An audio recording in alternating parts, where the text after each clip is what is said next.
আসসালামু আলাইকুম। আমি একটা মৎস্য খামারে এসেছি আজকে। এক ভাই আসছে, ওনার সঙ্গে একটু আলাপ করব, জানবো যে খামারটা কার। আসসালামু আলাইকুম। আসেন একটু কথা বলি। এটা মৎস্য খামার। মৎস্য খামার এই খামারটা কার? এটা জাহাঙ্গীর হোসেনের। জাহাঙ্গীর হোসেন ভাই, তাই না? জি। আপনার বাড়ি এখানেই? হ্যাঁ, খুলিশাখন্ডি বাড়ি। খুলশাকুণ্ডী বাড়িতে না? খুলিশাখন্ডি। এখানে কি চাষ করা হয়, মানে বড় মাছের চাষ না পোনা চাষ করা হয়? পোনার চাষের যে এটাতে করা হয়, আর এখানে ও, যে এটাতে মোটা এটাতে পোনা চাষ করা হয়। আর ডিমের চাষ করা হয় এটা। আর এটা হলো বাজারজাত করার মাছ চাষ হয় এটাতে। ও, এখানে হলো বড় মাছের চাষ করা হয়, তাই না? জি। তো আপনি এখন যাচ্ছেন কোথায়? আমি এখানেই। এখানে আসছেন, তাই না? জি। তো আমি একটু ঘুরে দেখি ভিতরটা। আপনার সঙ্গে দেখা হয়ে খুব ভালো লাগলো। ভালো থাকবেন, ঠিক আছে?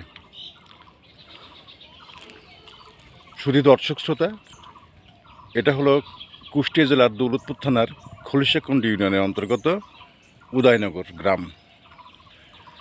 ছাইফুন বলা, এখানে ছাইফুন বাঁধ আছে। এখানে একটা মৎস্য খামার এসেছি। এই মৎস্য খামারটা জাহাঙ্গীর ভাইয়ের, এটা যৌথ খামার।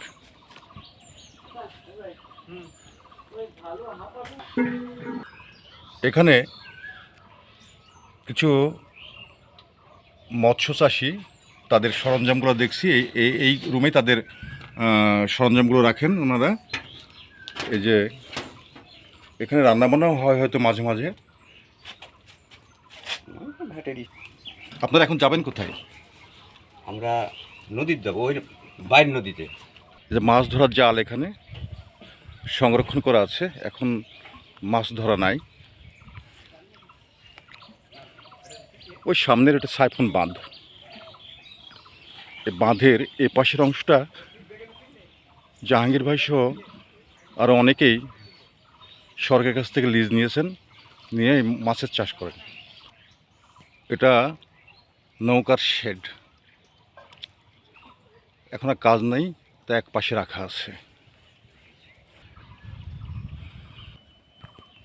পানির মধ্যে বাঁশ দিয়ে উঁচু একটা ঘর বানিয়েছেন। এখানে রাত্রে পাহারা দেওয়ার একটা জায়গা। এটা নৌকায় হয়তো যাই যে ওই ঘরে থাকে। এবার আমি এ পাশটার পুকুরটা যাব।